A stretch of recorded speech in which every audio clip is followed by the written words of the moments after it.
Qual que é a reação das pessoas quando chega um grupo de cristãos evangélicos numa rave, por exemplo? Na verdade, eles nem sabem que a gente é cristão, porque a gente tá vestindo igual eles, com cabelos diferentes e tal. Só que quando a gente vai nesses lugares, nós vamos apenas com uma estratégia de ter um tempo estabelecido e trabalhar com as artes. Então nós temos pirofagia, então nós cuspimos fogo, temos o haka, que é a dança maori, e a gente entrega um cartão com uma pergunta só, sem placa, só com uma pergunta. Quando você chegar em casa, a festa vai continuar? Só isso. Então as pessoas chegam ali, diante daquele êxtase, quando eles leem aquilo ali, elas começam a pensar, porque esse é o nosso objetivo, é fazer eles pensarem. O que que eu estou fazendo aqui? O que que eu estou fazendo aqui? O que que me levou a chegar nesse lugar?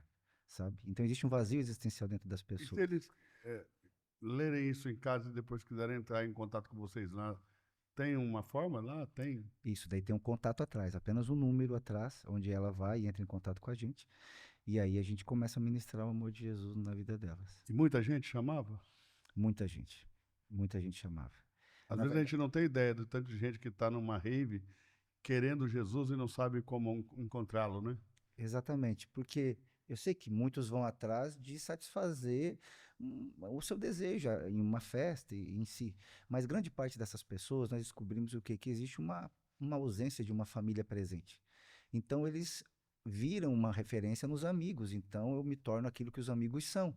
Então eu saio da minha identidade muitas vezes original e eu parto para um ciclo totalmente distinto.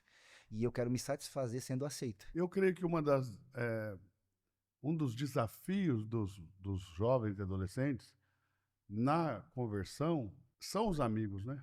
Porque, como o senhor falou, os amigos acabam se tornando referência para eles do que eles devem se tornar. E aí, quando eles têm que converter, meio que tem que deixar esses amigos de lado, né? E buscar novas amizades. E eu creio que essa é uma dificuldade. E muitos jovens não conseguem terminar esse processo de conversão por causa dessas amizades. Os amigos influenciam muito a vida do jovem, do adolescente, né? Pra você ter uma ideia, eu fiz um censo em relação aos jovens que eu tinha na igreja. 89% deles não tinham pais ou os pais eram separados. Uau, Então existe uma desestrutura familiar. total. Então a falta de paternidade é literalmente uma falta de proteção, direção e limite na vida de uma pessoa. E muitos desses jovens querem limite. Às vezes algumas coisas acontecem que parecem que não, essas coisas não têm conexão com outras coisas que acontecem na nossa vida, mas essa conexão a gente pode estabelecer e passa a explicar muita coisa. No começo do seu relato você falou sobre o acidente e a necessidade de tratamento, mas que também isso virou um obstáculo, tornando você um outsider, uma pessoa que tinha marcas que geravam estranheza. E aí depois você desenvolve toda uma atuação com pessoas que também Uhum. eram consideradas estranhas. E aí eu acho que conectar uma coisa com outra é fundamental. Como o cristianismo às vezes se confunde com a cultura estabelecida e majoritária, as pessoas pensam que só pode ser cristão quem está ali e também só enxerga como pessoas viáveis aquelas pessoas que correspondem a esse padrão dentro de um certo circuito, um certo círculo. Uhum. Mas só aquelas pessoas que conseguem ultrapassar essa barreira e perceber o que é viver na margem, conseguem encontrar pessoas à margem e falar a linguagem delas. Então a minha pergunta é essa: você acha que nessa história, nessa trajetória, acha que é acidental? Eu uso acidental num duplo sentido, porque você sofreu um acidente, mas esse acidente parece que te forjou na capacidade, na sensibilidade para lidar com pessoas cuja vida também é acidentada. Por Uhum. exemplo, a falta de paz, os lares desestruturados, de certa forma, isso parece que forma um conjunto com a própria condição, depois as escolhas de serem outsiders, de viverem culturas alternativas. Uhum. Como que você interpreta isso? Só quem passou por tais situações tem autoridade também para liberar sobre aquela pessoa. E eu tive um corpo marcado, só que eu também tive uma alma marcada com vários traumas e várias situações que me paralisavam. E quando eu passei a, a conhecer Cristo a partir das Escrituras, na sua profundidade, e eu descobri que Ele é um Deus que cura de dentro para fora, eu comecei a ver que eu também poderia ser um potencial de transformar as pessoas, fazendo com que elas entendam que essa transformação poderia ocorrer com elas também. E quando nós vamos liberando essa palavra de amor, é mostrar para elas que elas podem sair dessa estação, desse ciclo acidental, e fazê-las elas verem a vida por um outro prisma. Sim. Só que evangelizar nessa cultura urbana, ela é bastante diferente. porque você lidar com várias filosofias e você tem que trazer clareza e apenas a amizade. Por exemplo, quando eu estava, certa vez, eu quero contar algo que foi muito interessante, daí eles já tinham me descoberto, já sabia que eu era pastor, daí perdeu a graça. Mas eu estava passando na praça e tinha alguns góticos. E eles me respeitavam. Parte deles já estavam dentro da igreja, mas parte ainda estavam lá fora. E quando eles me viram, eu falei assim: olha, aquele lá é o pastor, aquele lá que eu falei pra vocês, o pastor, vem cá. E eles estavam todos reunidos, né? Quero falar, me explica agora, eu vou te mostrar uma coisa aqui. Eu falei assim: pode falar. Sobre caveira de cristal. Nós estávamos numa discussão, nós estamos uma semana discutindo sobre caveira de cristal. Daí eu cheguei, então chega todo mundo aqui. Aí todo mundo chegou. Vocês estão vendo essa caveira? Vocês estão vendo o cosmos? Olha só como está o tempo agora. Vocês já viram o que existe na alma de vocês? Vocês viram a conexão que tem com o cosmos? Todo mundo, sim. E vocês estão vendo essa caveira de cristal? Vocês estamos. Vocês estão vendo que isso aqui não é nada e vocês estão perdendo teu tempo vendo caveira de cristal em vez de preocupar aquilo que está dentro de vocês. Algo tão simples. Tão tipo assim, tipo, meu Deus, o que esse cara está falando? Essa caveira de cristal é uma coisa importante para eles? Na verdade, como eles não tinham uma busca por algo, tudo poderia ser Alguma coisa. alvo de pesquisa e de descobertas. Entendi. Então, o que eu usava? Eu, como um evangelista, né, nato, principalmente na época, eu usava de todas as situações para que o evangelho fosse pregado e mostrado de alguma coisa, de alguma maneira.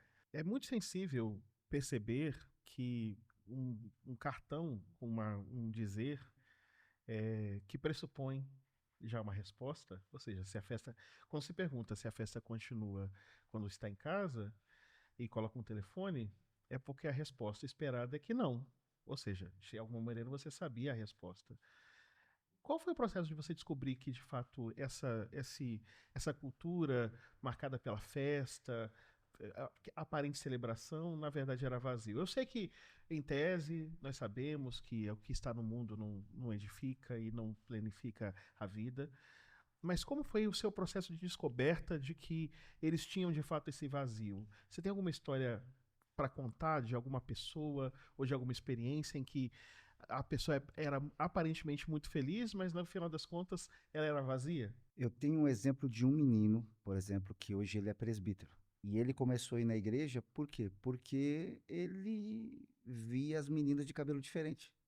Então nós tínhamos meninas de cabelo roxo, vermelho e todas as cores possíveis.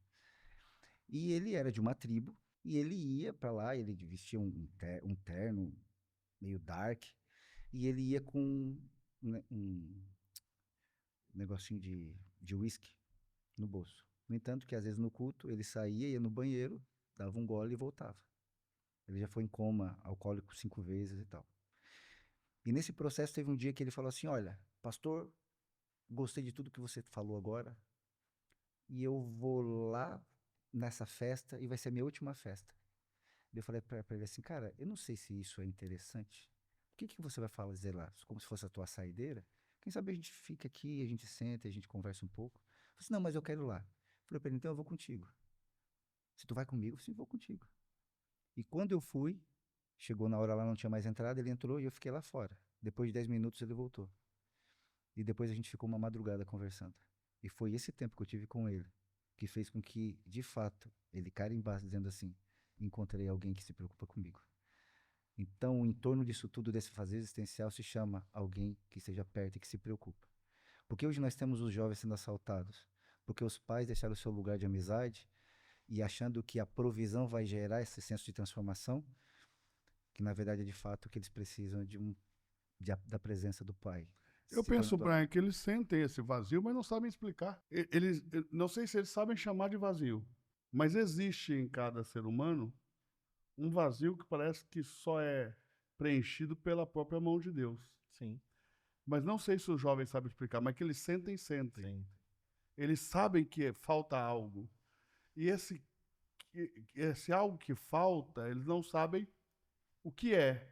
E aí a busca frenética, intensa, em encontrar isso, entendeu?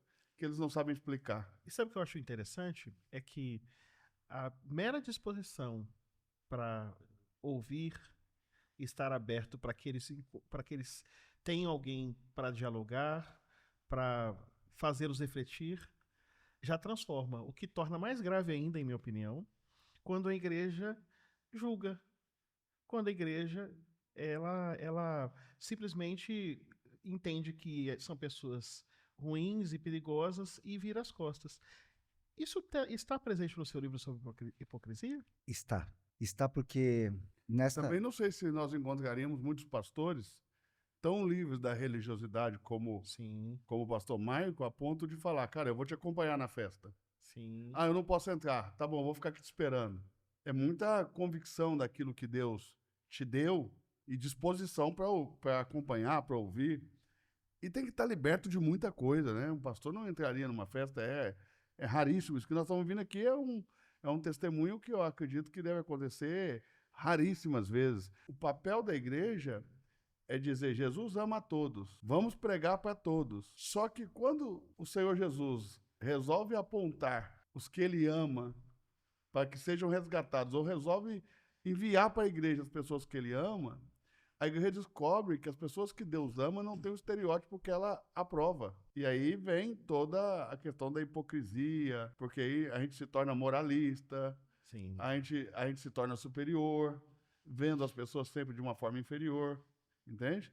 Eu penso que não haveria muitos pastores tão libertos da religião a ponto de fazer o que o pastor Michael fez. Diante daquelas situações, quantas vezes eu ouvi absurdos.